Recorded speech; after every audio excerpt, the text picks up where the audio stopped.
Bonjour à tous et bienvenue à la course contre la drogue édition virtuelle 2024. Plusieurs organismes se sont rencontrés afin de vous préparer les présentations que vous allez visionner aujourd'hui. Ils ont à cœur votre santé, votre sécurité et votre bien-être. Je me présente, je m'appelle Guy Ménard, je suis membre des Clubs Optimistes depuis environ 20 ans et c'est avec un grand plaisir que je serai votre maître de cérémonie pour aujourd'hui. Je tiens d'abord à souligner que les terres sur lesquelles nous sommes rassemblés font partie du territoire traditionnel des Anishinaabe et des Haudenosaunee, particulièrement des Kien-Keaga.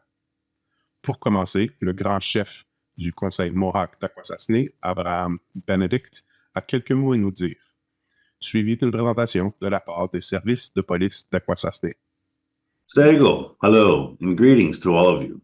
For those of you that don't know me, my name is Abraham Benedict. I'm the Grand Chief of the Mohawk Council of Akwesasne. I want to thank each and every one of you for being here today and for such a beautiful, positive event. It's with great pleasure that I welcome all of you to the 2024 edition of Race Against Drugs. As thankful as I am that this event has been happening virtually, I'm thrilled that this year, after a long hiatus, we are once again able to see each other in person, as well as offering streaming services. Kudos goes out to the many volunteers, staff members, and organizations that worked hard to bring our community and neighbors together for this important message of how to steer clear of drugs and combine it with the fun of racing. As you grow, the people around you and experiences you have shaped your future help to become the person that you are. Explore the world, be kind, discover your passions, find your happiness. Along the way, it is important that you stay on the good path, keep a good mind and a clear heart, and stay drug-free upon that journey. At times, there may be pressures to get off that course, and the right decision isn't always the easy decision. Life can throw us challenges, but it's important not to give up on your goals. Always believe in yourself and never sit back and allow setbacks and recover from them and work towards your dreams. Even if you hit bumps in the roads and veer off the course, you can always get back on that course and continue your way. Once again, Yamagoa, thank you very much to all of you for participating in today's important event and ensuring its great success. Have fun, enjoy your day, and remember that while you're on your path, choose to be drug-free. Hi guys, my name is Marcy Thompson and I'm a community support worker from the Akwesasne Child Family Services, and today I'm here with Norm King. I'm Norm King. I'm with the Akwesasne Mohawk Police Service, and today we're going to be talking about vaping. Today we're going to talk about what vaping is, the effects on teens. Hey Norm, what's vaping? Hi Marcy. Vaping is a device that contains a battery. The battery heats a liquid, sometimes known as e-juice. The e-juice is then vaporized into a smoke. The smoke is then inhaled into the body. Actually, it's inhaled into the lungs. Thanks Norm. Marcy thought vaping was harmless. It's not. Addiction, harmful chemicals, behavioral problems, memory. Here are some facts about vaping that you probably didn't know about. Some people assume that vaping is harmless. It's not true. Vaping can actually increase your exposure to harmful chemicals, and long-term effects of vaping are still unknown. So just like cigarettes, it took them 50 years to figure out they're super bad for you. Vaping's only about 20 years old. There's still a lot that they don't know about it yet. And last but not least, it can lead to a nicotine addiction. And do you know who is especially impacted by the negative effects of nicotine? That's right, youth. You guys. What that means is that it's more likely that it'll alter your brain development and it'll affect your memory and your concentration. Hey Norm, can you tell me about the effects of nicotine and vaping? Hi Marcy. Nicotine is a stimulant drug that speeds up the messages that travel between the brain and the body. Nicotine is found in cigarettes, vaping products, and tobacco products. Nicotine is also a highly addictive substance. Studies have shown that nicotine is as addictive as cocaine. Although nicotine is legal, it is regulated by Health Canada, and it is illegal to sell nicotine to a person under the age of 19. Hey, how's it going? What is that in your hand? That looks like a vaping device.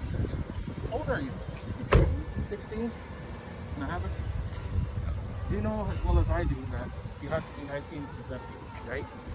Now I'm going to have to ask you a couple.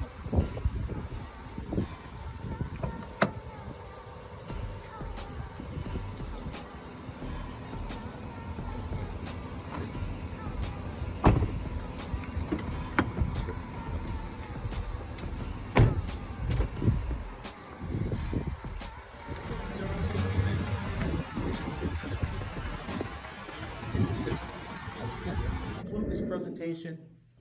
I want to just bring some information to everyone about education, motivation, and awareness. So that concludes our presentation about vaping today. If anybody has any questions, please feel free to contact Norman King at ACTS or myself, Marcy Thompson at ACFS. Young Go for participating. Thank you. Merci pour cette première présentation. Ça débute bien la programmation. Et je vous présente maintenant le constable Serge Duguay de la police provinciale de l'Ontario. Bonjour aux élèves de la 6e et 7e année de Stormont, Dundas et Glengarry et de la ville de Cornwall. Bienvenue à l'édition virtuelle de la course contre la drogue cette année. Je suis l'agent Serge Duguay de la police provinciale de l'Ontario, Stormont, Dundas et Glengarry. Aujourd'hui, je vais vous parler des problèmes liés à la consommation de marijuana au volant. De nombreuses drogues altèrent la capacité à conduire.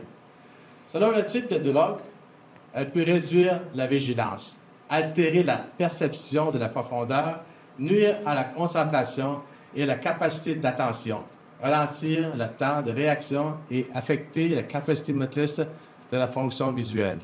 Des études montrent que le cannabis peut avoir un impact négatif sur la conduite, notamment en réduisant la concentration et la capacité d'attention, en ralentissant le temps de réaction et en altérant la perception du temps de la distance. Le cannabis est la drogue la plus couramment retrouvée. Elle est présente dans près de la moitié des accidents mortels liés à la drogue. Tout comme l'alcool, vous n'avez pas le droit d'avoir du cannabis dans votre organisme. Si vous conduisez et qu'un policier constate que vos facultés sont affaiblies par la drogue, vous vous imposez à de graves sanctions, notamment à une suspension immédiate du permis de conduire, des sanctions financières, possibilité de mise en fourrière du véhicule, possibilité d'avoir un casier judiciaire ou une peine d'emprisonnement. Maintenant, nous allons nous diriger vers l'école Sainte-Marie-Sainte-Cécilia de Morrisburg. Et donc, 3 élèves qui ont porté volontaire de donner exemple en portant les lunettes qui mimiquent les drogues. Donc, ils vont nous faire une démonstration. Donc, on se voit à l'école Sainte-Marie-Sainte-Cécilia. À bientôt! Allô, je suis constable Duguay. Je suis présentement à l'école Sainte-Marie-Sainte-Cécilia à Morrisburg pour la démonstration avec les goggles, les pair goggles. Je suis présentement avec Ishan. Charles, Mary Will. et Will. Et Will qui vont faire la démonstration.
Merci pour cette présentation remplie d'informations intéressantes. Continuons dans cette direction avec un membre de la Gendarmerie royale du Canada. Je laisse la parole à Constable Marc Villeneuve. Mon nom est Marc Villeneuve, je suis un policier avec la GRC à Cornwall. J'aimerais ça vous visiter. Bientôt, vous allez avoir fini la 6e année. Et puis la 7e, alors bravo pour ça. Et dans une couple de semaines, 3, 4, 5 semaines, vous êtes en vacances pour l'été. Alors, il va y avoir des choix à faire. C'est l'aspect de la course contre la drogue aussi, c'est de faire des... Ça, c'est le message qu'on veut. Très important, les choix que vous faisiez aujourd'hui, ça va impacter votre futur, puis les choix que vous avez, puis les opportunités que vous allez avoir. Quand on parle de la course contre la drogue, on parle de la drogue, mais c'est quoi la drogue? C'est quoi ça? Par définition, c'est une substance chimique prescrite par un docteur pour traiter ou prévenir une maladie. Exemple de ça sera comme un rhume, une grippe qui poigne dans la gorge ou dans les poumons. Et puis, il donne une prescription, et puis dans une couple de journées, dans la famille de drogues, il y a les opioïdes. Et puis dans cette famille-là, c'est ça qu'est-ce que vraiment je veux vous parler aujourd'hui. Ça aussi, c'est prescrit par un docteur, mais c'est pour la douleur intense. Il y a des patients qui souffrent du cancer. Qu'est-ce qui arrive avec le fentanyl illégal? C'est qu'est-ce qu'on parle? Ce n'est pas fabriqué dans un laboratoire avec des chimistes habillés en des manteaux blancs. C'est fabriqué dans des maisons, dans des cuisines, dans des sols. Les conditions sont vraiment pas propres. Vous savez absolument pas qu'est-ce qu'il y a dedans le produit. Et puis, c'est souvent mélangé avec d'autres drogues comme le cocaïne ou l'héroïne. Ça, c'est pour augmenter la dépendance. Mais avant qu'on arrive à la dépendance, il faut qu'on parle de la tolérance. Une tolérance, c'est quand on prend la drogue pour un petit peu de temps et puis ton corps s'habitue à la drogue. Alors, prendre plus de la drogue pour planer, pour avoir votre high. Et puis, après un bout de temps, tant que votre corps est habitué à ça, vous êtes dépendant sur le drogue.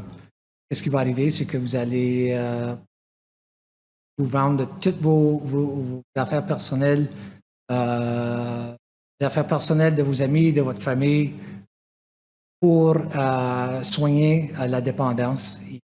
Et, vos journées vont être juste ça. Comment que vous allez avoir votre prochain hit. Alors, ça, qu'est-ce qui va arriver avec la dépendance?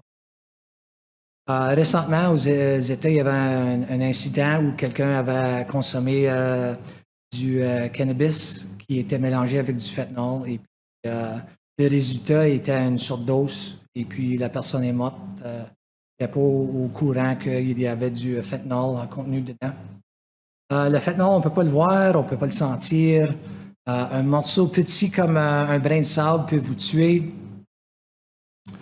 Le vendeur, lui ou elle ne peut pas déterminer s'il y a du fentanyl inclus dans certaines drogues.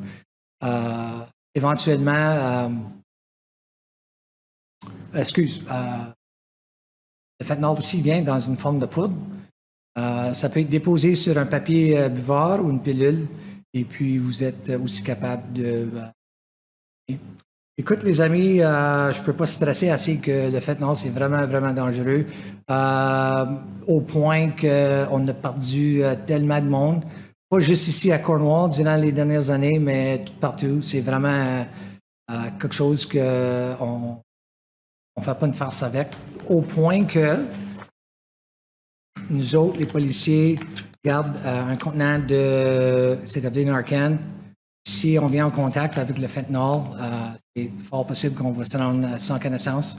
Et puis ça, c'est pour aider à sauver notre vie. Alors, quand on dit que c'est très sérieux, soyez certain que vous ne touchez pas. Et puis, n'importe quel ami que vous avez qu'il veut vous convaincre de prendre une pilule ou que ce soit... non, absolument. C'est très facile de dire non.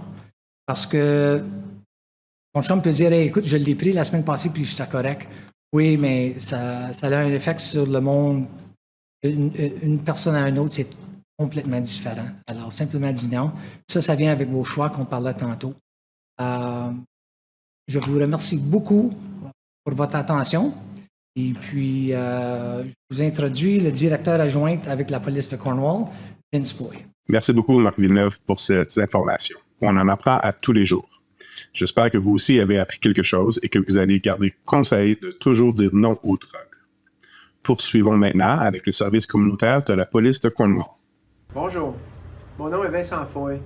Je suis le directeur adjoint du service de police de Cornwall.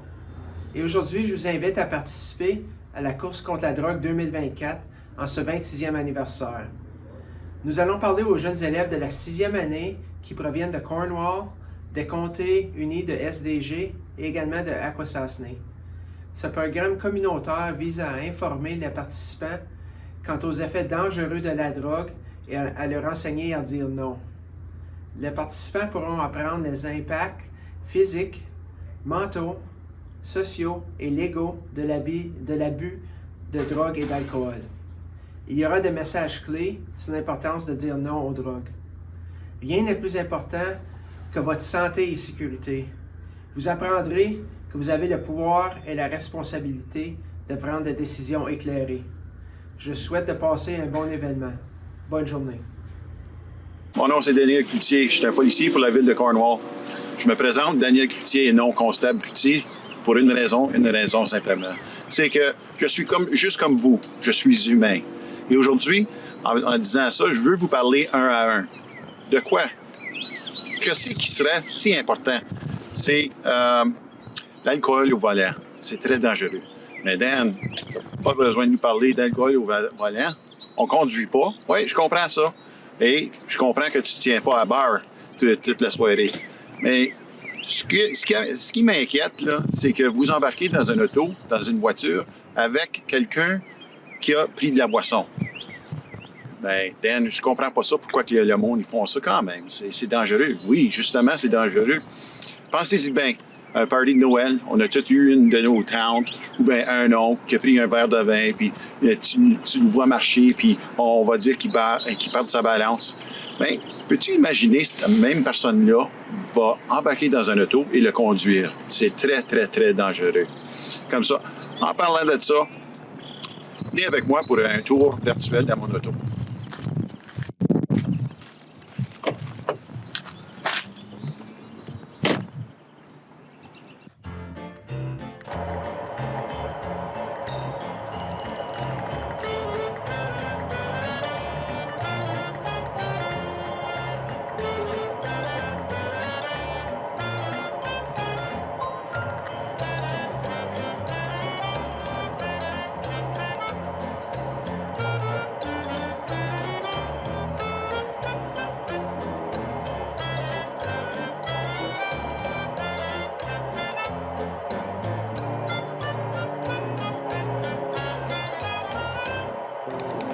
Là, on s'asseye sous les effets simulés d'alcool au volant.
Allô les amis, gendarme Villeneuve avec la GRC à Cornwall. Alors, après avoir vu la présentation, on pourrait avoir quelle option au lieu de rentrer dans un véhicule avec quelqu'un qui va consommer de l'alcool ou de la drogue aussi? Des options comme un taxi, on pourrait prendre un vélo pour se rendre chez nous, même marcher. c'est vraiment pas une méchante idée aussi une option, c'est d'appeler les parents. Même si c'est à 1 heure du matin, les parents vont vraiment apprécier ça le lendemain, peut-être pas dans le temps de l'appel, mais vous êtes capable de discuter ça ensemble le matin après et puis réaliser que c'était un vraiment bon choix de prendre le téléphone puis appeler vos parents quand vous les avez besoin dans cet instant-là.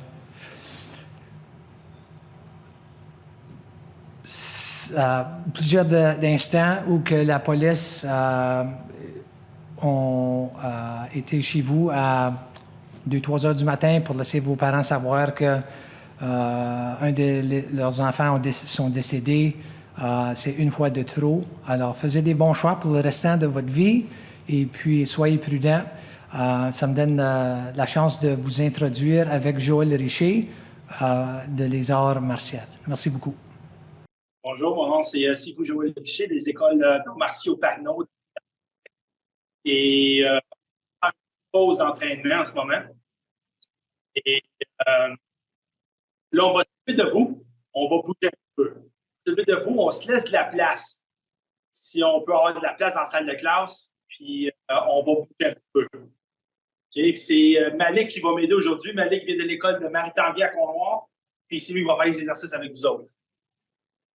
On se laisse de la place, on a assez de place pour bouger. On va commencer avec nos sauts en papillon, nos jumping jacks pour 30 secondes. Allez-y, go! On suit Malik. On fait nos jumping jacks, on va bouger. On va se dégourdir un petit peu. On était assis pour un petit 30 minutes, là. On ne lâche pas. Il reste 10 secondes.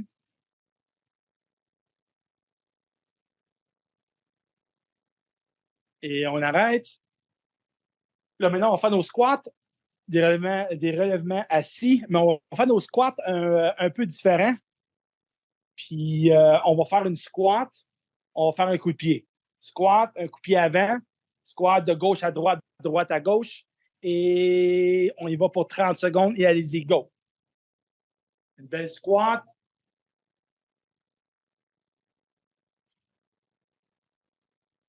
Tout le monde ensemble qui le fait.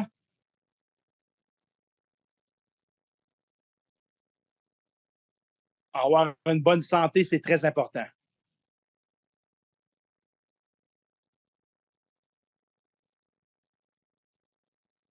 « 5 secondes.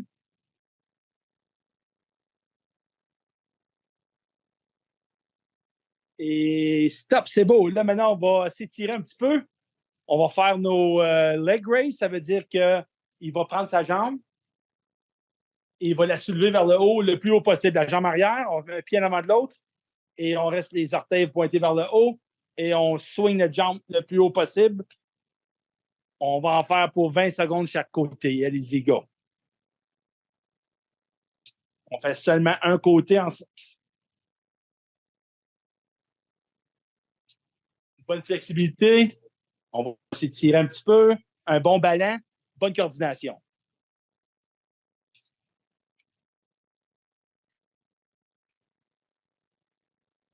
Et on change de côté maintenant. On prend l'autre jambe. Le plus haut possible. On ne lâche pas.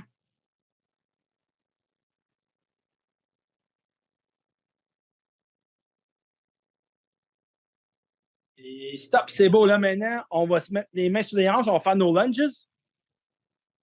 Il va aller de côté, c'est ça. On va prendre un pas vers l'avant. On plie la jambe arrière pour nos lunges. On va de gauche à droite, droite à gauche. On en fait pour 30 secondes. Allez-y. On ne lâche pas, on est quasiment rendu.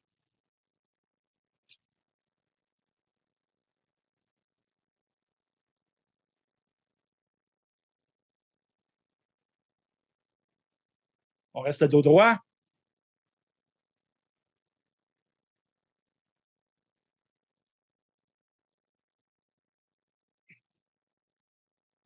Et on arrête. C'est beau, ça. Là, maintenant, je vais vous lancer un défi. On va faire un exercice que tout le monde connaît. On le fait à l'école. On appelle ça la planche. C'est Malik qui se met en planche. comme ça sur les avant-bras, coude avant-bras, et le dos est droit. Les fesses sont pas trop soulevées, pas trop baissées. On a une belle planche droite. Et on va tenir ça seulement pour 30 secondes. On n'est pas obligé de commencer tout de suite. Je vais vous dire quand commencer. On tient ça pour 30 secondes, mais seulement 30 secondes. Je sais qu'on est capable de faire plus, mais là, on va le faire en équipe. Ça veut dire que si je vois que si le professeur dans votre classe voit qu'il y en a un qui lâche ou qui tombe, on va ajouter 10 secondes au groupe à chaque fois. Ça veut dire que 30 secondes peut devenir 40, 50, 60, ainsi de suite. Ou bien se concentrer et le faire seulement pour 30 secondes solide. Et on commence, on y va, go. 30 secondes. On essaie de ne pas lâcher. On travaille l'endurance et la détermination.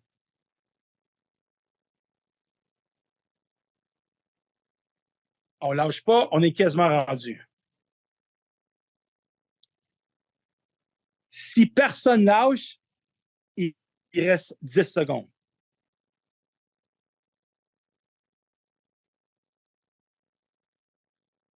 Cinq secondes. Et stop! C'est beau, ça. Excellent. Très bien fait ça. On se donne une bonne main d'applaudissement à tout le monde. C'est beau, ça. C'est beau, excellent.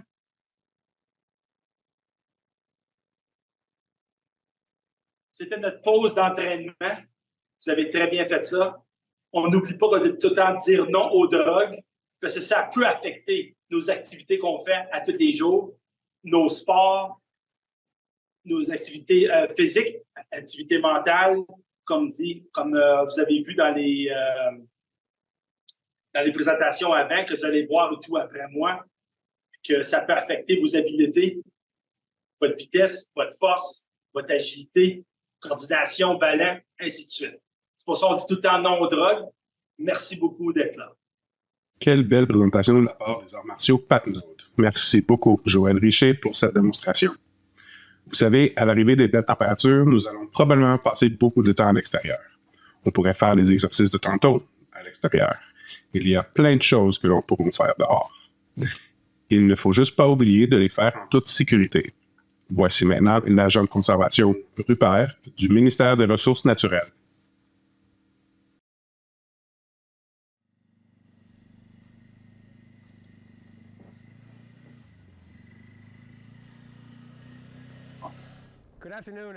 Bienvenue à la course contre la drogue. Mon nom est Gary Rupert. Je suis un agent de conservation avec le ministère du Développement du Nord, des mines, des richesses naturelles et des forêts. Aujourd'hui, nous parlerons de la sécurité sur un véhicule tout-terrain, ainsi que la conduite avec les facultés affaiblies. Avant de commencer, nous allons discuter du port d'un casque approuvé sur les véhicules tout-terrain. Le casque est une des choses les plus importantes à porter sur un véhicule tout-terrain. J'ai 3 sortes de casques ici aujourd'hui. J'ai ce que nous appelons un casque ouvert qui n'a pas de mentonnière. J'ai un casque fermé avec mentonnière. Je n'aime pas le casque ouvert, car si vous frappez un objet avec ce casque, il n'y a aucune protection pour votre face et c'est souvent ce qui prend un coup en premier. Avec un casque fermé, la première chose qui prend le coup, c'est la mentonnière.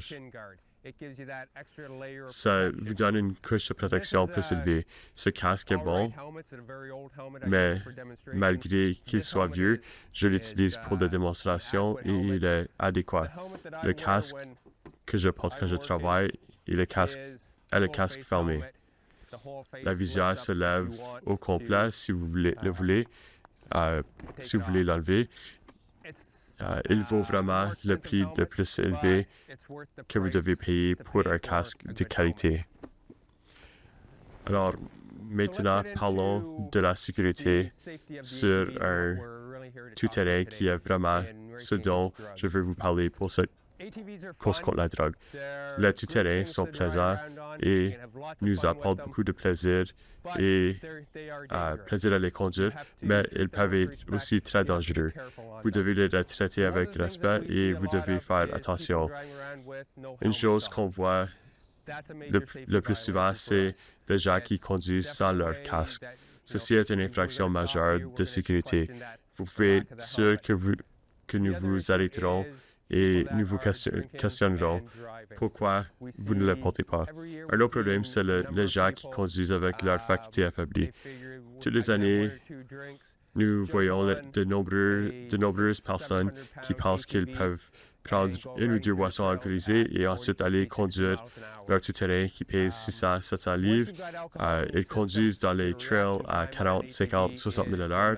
Une fois que vous avez l'alcool dans votre système, votre temps de réaction sur votre tout-terrain est sérieusement réduit. Contrairement à une voiture qui a des ceintures de sécurité, coussins gonflables et mécanismes de sécurité en tout-terrain, vous n'avez aucune protection. Vous renversez votre tout-terrain et vous rentrez dans un arbre, un poteau ou une clôture, vous n'avez aucune protection sauf votre casque. L'alcool réduira sérieusement votre habilité de contourner ces obstacles et garder le contrôle de votre tout-terrain. Alors, que passe-t-il quand nous soupçonnons que vous conduisez avec les facultés affaiblies? Vous serez arrêté par une personne comme moi ou un policier et vous serez transporté au poste de police où nous vous ferons un alcotest. Si vous êtes intoxiqué, vous recevrez une accusation pour conduite d'un véhicule avec la faculté affaiblie. C'est la même conséquence que si vous conduisez une voiture avec la faculté affaiblie. Vous vous trouverez devant un juge et s'il vous reconnaît coupable, votre tout-terrain, vous pouvez perdre votre tout-terrain car il pourrait être saisi en permanence. Ceci pourrait être une perte de 12 à 15 000 $ pour vous. Un tout-terrain que vous avez travaillé très fort pour acheter. Une autre conséquence serait que vous ne pourriez pas avoir un travail comme les gens qui vous parlent ici aujourd'hui. Les services de police, les paramédicaux ou agents aux douanes, vous ne pouvez pas avoir ces emplois avec un casier judiciaire. Si vous aimez voyager aux États-Unis, vous pourriez perdre ce privilège car votre entrée pourrait être refusée aux douanes dû à votre casier judiciaire. Ceci s'applique aussi à tous les gens qui entrent au Canada qui proviennent des États-Unis à un casier judiciaire. Nous leur refuserons l'entrée au Canada aussi. Vous pourriez aussi faire face à du temps de prison. Cependant, dépendant de comment sérieuse cette situation s'avère et comment de fois vous avez été condamné pour la conduite avec la faculté affaiblie. Une autre chose que nous voyons souvent, c'est une personne qui a bu de l'alcool,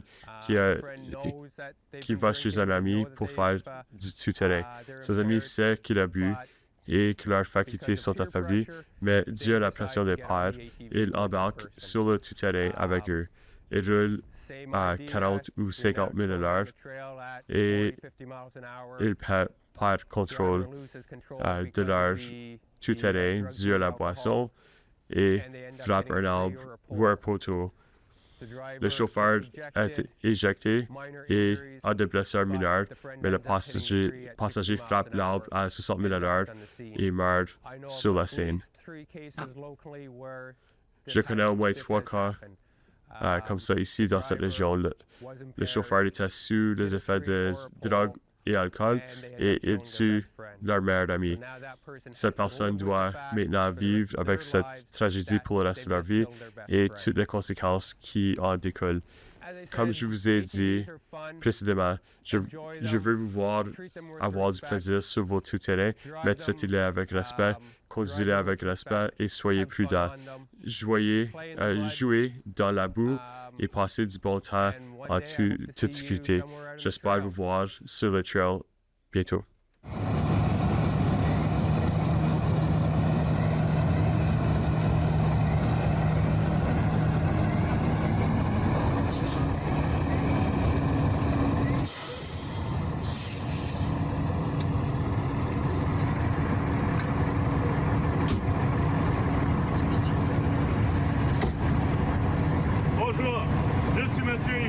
voici mon collègue Sparky. Nous sommes pompiers avec le service d'incendie avec la ville de Cornwall. Nous travaillons activement avec nos partenaires de la communauté pour vous garder en santé et en sécurité. Rejoignez-nous dans la course contre la drogue. Et ça faisait longtemps que je n'avais pas vu Sparky. Il a l'air en pleine forme. Merci au service d'incendie de Cornwall pour leur message. Nous poursuivons maintenant avec le constable Anis Jafari et constable Jordan Kite des services policiers du CN et VIA qui a d'importants conseils pour nous. Bonjour, c'est le constable Jafari, policier pour le service de police de VIA Canada. On est ici pour vous partager des conseils sur la sécurité ferroviaire. Il est important de se souvenir que les trains n'ont pas les mêmes horaires. Ils peuvent arriver à n'importe quel moment et n'importe quelle direction. Cela ne veut pas dire que vous n'avez pas vu de train la veille, qu'il n'y en aura pas un aujourd'hui. Les conducteurs de train vont toujours rapporter les activités illégales comme les intrusions sur les voies ferrées à la police. Si vous êtes intercepté, vous serez escorté hors des voies ferrées en sécurité et vous êtes passible d'une amende salée. Même s'il n'y a pas de train qui arrive dans les environs, il y a plusieurs différents dangers qui peuvent survenir sur les voies ferrées, tels que les équipements électriques, les débris qui peuvent être sur les voies et les équipements ferroviaires qui peuvent traîner sur les voies ferrées. Merci d'avoir pris le temps d'écouter ces conseils sur la sécurité ferroviaire. Merci, messieurs, de nous rappeler comment il est important de toujours penser à notre sécurité quand on voit un train. Lorsque nous sommes loin des chemins de fer, nous avons tendance à oublier les dangers possibles. C'est un peu la même chose avec les douanes. Alors, voici un message de l'Agence des services frontaliers du Canada. Bonjour, bienvenue à la course contre la drogue. Mon nom c'est Nicole Piché, je suis une surintendante au port d'entrée de Cornwall à la ASFC. Je voudrais vous présenter certains de mes officiers. Nous avons officier Markel, officier Alexander, officier Saint-Laurent, officier Gauthier et officier Latour. Nous allons vous parler des effets de drogue à la frontière. Donc, voici certaines drogues qui ont été saisies ici à la frontière. Comme vous pouvez voir, il y a certaines façons qui ont été conçues. C'est toutes des drogues qui ont été saisies. Vous avez ici une canne, vous avez la cocaïne. Il y a un surligneur ici qui a été utilisé, comme vous voyez. La drogue a été cachée dans le surligneur et on pouvait le voir dans le X-ray ou dans différents outils. Puis si vous êtes pogné ici avec la drogue, vous allez avoir un dossier criminel. Si à la frontière on arrête toute la drogue ou des fusils pour rentrer au Canada, il y en a beaucoup quand même qu'on arrête tous les jours. Vous avez vu, on vous a montré des drogues qu'on voit ici quasiment tous les jours à la frontière. Donc, et vous voyez ici, ça c'est notre camion de X-ray. On a beaucoup d'outils qu'on peut utiliser pour trouver de la drogue ou des fusils ou des affaires comme ça. Donc, on va faire une petite démonstration de comment on peut trouver.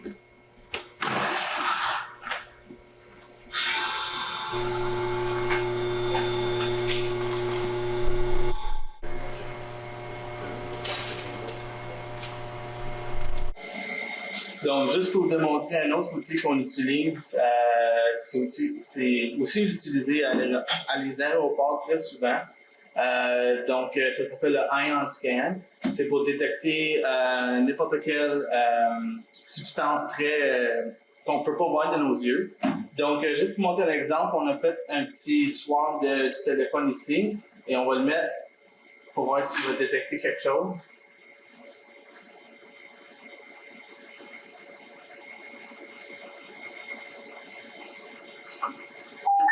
Bon, comme vous voyez, ça a détecté de la cocaïne ou de l'héroïne.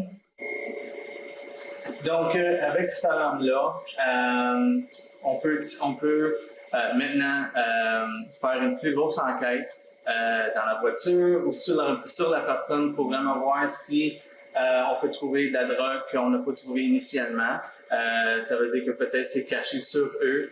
Et la plupart du temps, c'est la raison. On peut trouver plus de drogue. Et ensuite, ça va se faire suivre avec une arrestation et, comme je vous l'ai dit tantôt, un dossier criminel. Donc, voici un autre démonstration. Bonjour les amis, mon nom c'est Douanier Latour. Moi ici à Cornwall, comme en travers du Canada, je suis maître chien. Nous autres, on a 56 maîtres chiens à travers du Canada présentement, soit les aéroports ou le port terrestre. Pour moi, mon partenaire, lui, il a 4 pattes. Puis à ce moment-là, nous autres, on peut rentrer dans un véhicule, faire une recherche d'à peu près 30 secondes qui prendrait les autres officiers à peu près 5 à 10 minutes. Fait que pour nous, mon chien, il détecte tout ce qui est narcotique ou tout ce qui est des fusils. Quand il va rentrer, il va faire le tour, il va s'asseoir où est-ce qu'il est le produit.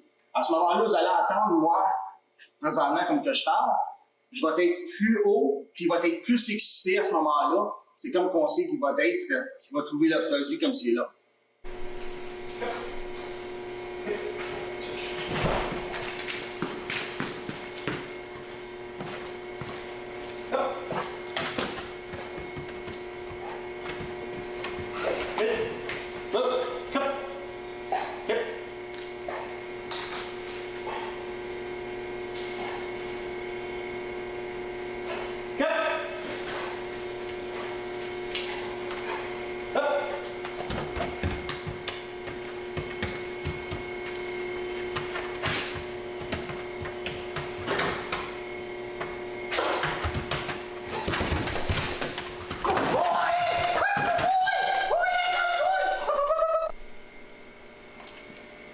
Comme je l'ai constaté avant, mon chien est indiqué dans cet endroit ici. En ouvrant le capot à l'intérieur, vous voyez que c'est vraiment vide. À l'intérieur ici, on a 40 grammes de héroïne. Ici, qu'à ce moment-là, que le subjet va être mis en arrestation et les poursuites vont se mettre contre ça.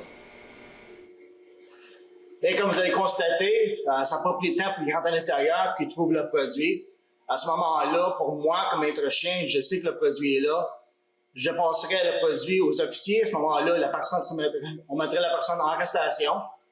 Et puis, toutes les chartes de liberté se soient remis. Mais à ce moment-là, le dossier criminel, il serait vraiment pris. Puis, à ce moment-là, il pourrait passer les douanes. Et puis, probablement passer du temps en prison. Merci. Wow, je suis content de voir que nos frontières sont si bien protégées contre toutes les drogues et les dangers qui peuvent arriver au pays. Un gros merci à toute l'équipe de l'Agence des services frontaliers du Canada. Pour continuer, je laisse la parole à Sylvie du Centre de santé communautaire de l'Estrie. Bonjour, je m'appelle Sylvie et je suis promoteur santé au Centre de santé communautaire de l'Estrie. Je suis heureuse de faire partie d'une équipe excellente de médecins, d'infirmières, de travailleurs sociaux et d'autres professionnels de la santé. Nous sommes tous heureux de faire partie de la course contre la drogue et nous espérons que cet événement aura un impact positif dans votre vie. Bonne présentation. Merci. Parlons maintenant de la pression des pairs. Commençons par comprendre ce qu'on veut dire par le mot pression. C'est un sentiment de se sentir poussé à faire un certain choix, que ce soit un bon choix ou un mauvais choix. Un pair, c'est quelqu'un de ton âge ou de ton entourage. Ça peut être les élèves de ta classe, un ou une amie, quelqu'un qui est sur ton équipe d'hockey ou dans ton groupe d'art. Alors, la pression des pairs est le sentiment de se sentir poussé de prendre une certaine décision, que ce soit une bonne décision ou une mauvaise décision. Il y a différents types de pression des pairs. Il y a la pression des pairs négative. Parfois, la pression des pairs peut entraîner des comportements qui sont mauvais pour la santé ou qui sont dangereux. Parfois, quelqu'un t'incite à faire des mauvais choix. Par exemple, te pousse à intimider un autre élève ou te pousse à faire des coups qui pourraient avoir un impact négatif. Mais il y a aussi la pression des pairs positives. Alors, quelqu'un qui t'inciterait à faire de bons choix, par exemple, t'encouragerait à faire du bénévolat ou t'encourage à joindre un groupe à l'école. Prenons quelques minutes pour écouter M. Legros, directeur adjoint, et un élève, Méa, pour en parler plus longuement. Alors, bonjour M. Legros, merci d'avoir accepté de nous parler aujourd'hui. Est-ce que vous pourriez nous donner des exemples de situations auxquelles les élèves pourraient faire face par rapport à la pression des pairs de façon négative et ainsi de façon positive? Donc, c'est certain que les jeunes aujourd'hui ont la pression des pairs, non seulement lorsqu'ils sont en contact avec les autres élèves, mais avec les réseaux sociaux maintenant, c'est constant, c'est tout le temps. Donc, ils ne peuvent pas s'éloigner ou s'évader de la pression des pairs. Souvent, la pression ressort à travers certains défis, par exemple les défis TikTok ou les défis sur les réseaux sociaux, où est-ce que les gens dans un groupe vont lancer un défi de faire une certaine tâche ou de voler un item peut-être, ou de peut-être essayer de vapotage ou de faire un certain coup ou un truc. Et puis là, c'est difficile de s'éloigner de cette pression-là parce qu'elle est constante. C'est affiché sur les réseaux sociaux, puis les jeunes souvent se donnent un système de points ou autre pour avoir réussi ou non certains défis, ce qui cause vraiment une grande difficulté chez l'élève, vraiment de pouvoir s'éloigner puis simplement dire non. Une des solutions souvent, c'est de s'éloigner des réseaux sociaux, mais déjà là, ça peut être difficile. De façon positive aussi, des fois, une certaine pression peut encourager les élèves à essayer quelque chose de nouveau, faire quelque chose qu'ils ne sont peut-être pas habitués, sortir de leur zone de confort ou même sortir aller faire des activités. On parle ici plus d'encouragement que de pression, mais quand même une petite pression positive peut souvent être le dernier coup qu'un élève a besoin pour vraiment essayer ou quelque chose de nouveau ou vraiment se donner à 100% à quelque chose. Super, merci beaucoup. Alors, bonjour Méa, merci d'avoir accepté de nous parler aujourd'hui. Est-ce que vous pourriez nous donner des exemples de situations auxquelles vos pairs pourraient faire face par rapport à la pression des pairs de façon négative et ainsi de façon positive? Oui, donc des exemples négatifs que tu pourrais faire face, c'est tes pairs pourraient te faire essayer le vapotage et tu ne veux pas faire ça. Et aussi faire des tours dans les salles de bain. Exemple positif, mes pères pourraient me dire de faire mes devoirs ou joindre un groupe, donc un groupe de sport ou de musique. Parfait, merci beaucoup. Continuons avec la pression verbale versus la pression silencieuse. Les pairs peuvent influencer par leurs paroles, donc verbales, en utilisant des mots. Par exemple, « Tiens, essaye ça » ou tout simplement en faisant le comportement, c'est-à-dire de façon silencieuse ou indirecte. Un exemple de ceci serait que tu sois à un party, il y ait un groupe de jeunes considérés populaires qui sont en train de boire de l'alcool. Comment vaincre la pression des pairs? Mais la première chose, c'est de bien se connaître. Alors, connais-toi. Quelles sont tes valeurs et reste fidèle à ce qui est important pour toi. Ne change pas ta façon de penser et d'agir pour être comme les autres. Deuxièmement, aie confiance en toi et en tes décisions. Sache que tu es responsable de tes décisions et de leurs conséquences. Défends ce que tu crois. Si tu n'es pas certain de ta décision, parle-en à quelqu'un en qui tu as confiance, comme un ami, un parent, un prof, un coach, n'importe qui avec qui tu aurais confiance. Ensuite, il est important d'apprendre à dire non. Dire oui, c'est souvent plus facile que dire non. Si on dit non, on peut se sentir obligé d'expliquer pourquoi et on peut avoir le sentiment d'être jugé par nos pairs. Il est important d'être accepté par nos pairs, mais il faut essayer d'éviter de prendre de mauvaises décisions simplement pour être accepté. Mais comment dire non? Tu peux quitter la situation. Hey, Mia, regarde ce que moi j'ai trouvé. Veux-tu l'essayer? Non, merci. Inventer une excuse. Hey, Mia, regarde ce que moi j'ai trouvé. Veux-tu l'essayer? Je vais être en retard pour mon cours de danse. Utiliser de l'humour. Hey, Mia, regarde ce que moi j'ai trouvé. Veux-tu l'essayer? Je dois aller nourrir mon requin. Donner les conséquences. Hey, Mia, regarde ce que moi j'ai trouvé. Veux-tu l'essayer? Non, parce que j'ai peur que je pourrais plus faire mes cours de danse. Suggérer de faire autre chose. Hey, Mia, regarde ce que moi j'ai trouvé. Veux-tu l'essayer? Non, mais je m'en vais jouer au quai. Veux-tu me joindre? Oui, ça c'est une bonne idée. Ou simplement, non, c'est non. Hey, Mia, regarde ce que moi j'ai trouvé. Veux-tu l'essayer? Non. Il est aussi important de bien choisir son cercle d'amis. Entoure-toi de personnes qui ont les mêmes valeurs que toi et qui respecteront tes décisions. Un bon ami respectera et soutiendra tes choix et te permettra d'être la personne que tu veux être. Un bon ami t'encouragera aussi à prendre de bonnes décisions et un bon ami est quelqu'un en qui tu as confiance. Souvenez-vous de cette recette gagnante pour gérer la pression des pairs. APRA. Arrête-toi, prends du recul, réfléchis et ensuite agis. Nous allons terminer avec ce petit vidéo. Merci et bonne journée à tous. Have to do it. Everybody's doing it. If you don't do it, you're a little girl. Come on, just do it. Everybody's doing it. Put your big boy pants on. You're gonna get kicked out of the crib. You don't do it. If you don't do it, you're a little girl. Be a man. Go, dude, just go.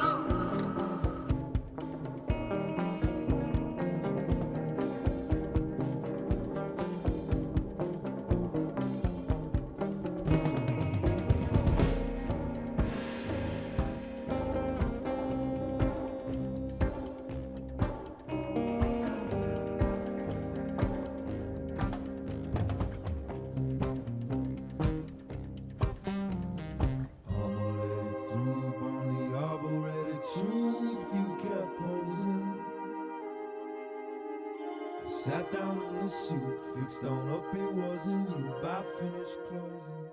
Quelle vidéo intéressante. Merci beaucoup Sylvie pour ta super présentation et tes conseils. Nous poursuivons avec la présentation des services paramédicaux de Cornwall SDG. Comme services paramédicaux, nous sommes bien trop souvent appelés pour des surdoses de drogue. Le temps est contre nous. La drogue illicite peuvent couper la respiration et le rythme cardiaque, au point que les deux peuvent s'arrêter. Lorsque le cœur s'arrête, la chance de survie est diminuée. Aujourd'hui, des paramédics présentent un scénario bien trop courant des conséquences immédiates d'une surdose. Moi, je suis Michel Coder, paramédic. Ce mois-ci, j'ai vu 2 surdoses. Je m'appelle Nathan Lossi, c'est mon 3e surdose ce mois-ci. Mon nom est Sophie Tassé et j'en ai vu 5 ce mois-ci. Je m'appelle David. J'ai fait une surdose une fois ce mois-ci.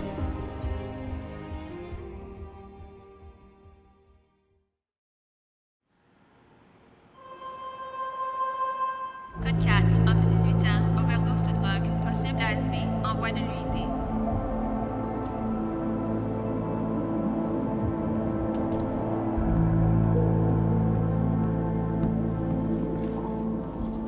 Pas un autre, c'est mon 3e ce mois-ci.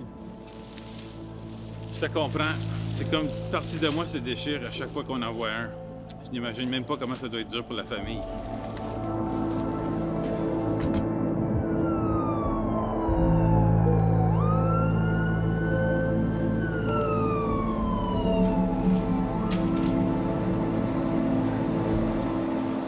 Qu'est-ce qui se passe? J'ai un patient mâle 18 ans trouvé avec patine vitaux. J'ai fait 3 analyses jusqu'à présent, mais pas aucun choc. Il s'en allait avec ses amis à un party ce soir et puis ils ont pris des drogues illicites, alors on ne sait pas vraiment qu'est-ce qu'il a pris.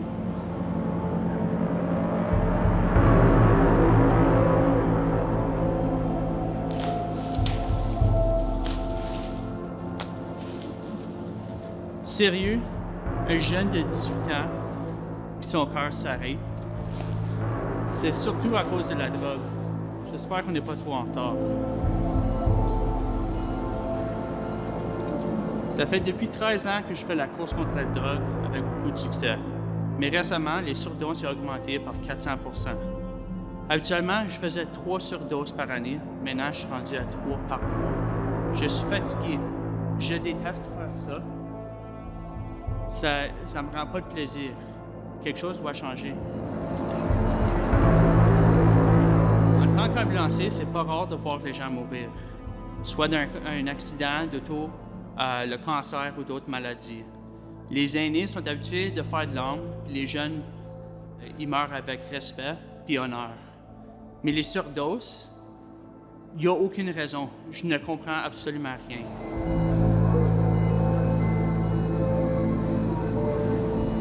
Quelque chose qu'il faut changer. Prendre la drogue, c'est votre décision. Si quelqu'un ne l'a pas déjà à faire, c'est à vous de décider si tu le fais, oui ou non. Mais faites le bon choix. On a besoin de ton aide. N'attendez pas de décider de prendre la drogue si quelqu'un vous l'a déjà fait. C'est important d'avoir cette conversation et vous êtes suffisamment important. J'espère que notre patient va bien prendre et sera de bonne santé.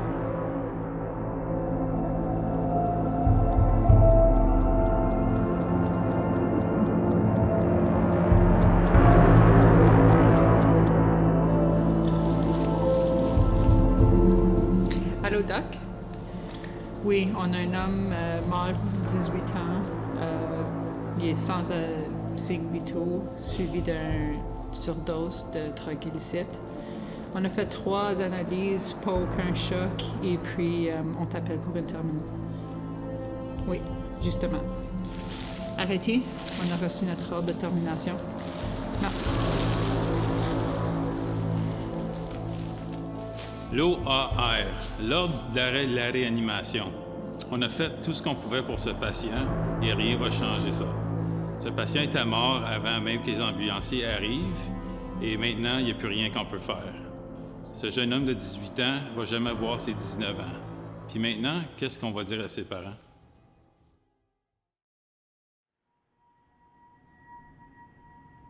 Si seulement j'avais su. Si j'avais su, j'aurais jamais pris de drogue. Maintenant, je t'ai prévu.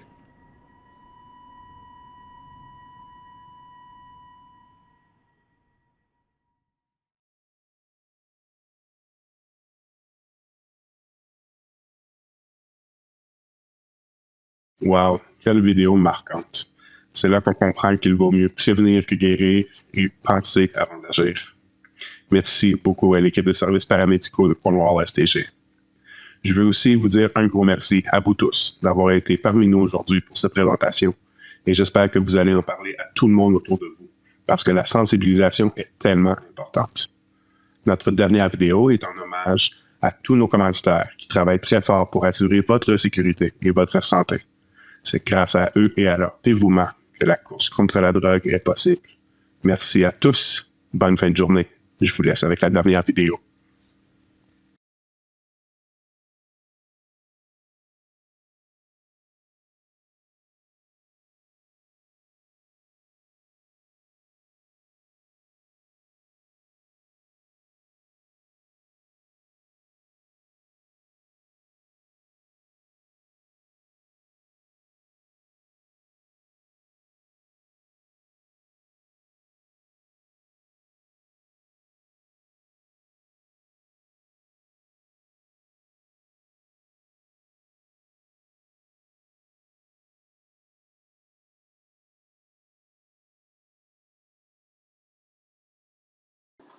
Sans le soutien de nos précieux commanditaires, RAD n'aurait pas été possible.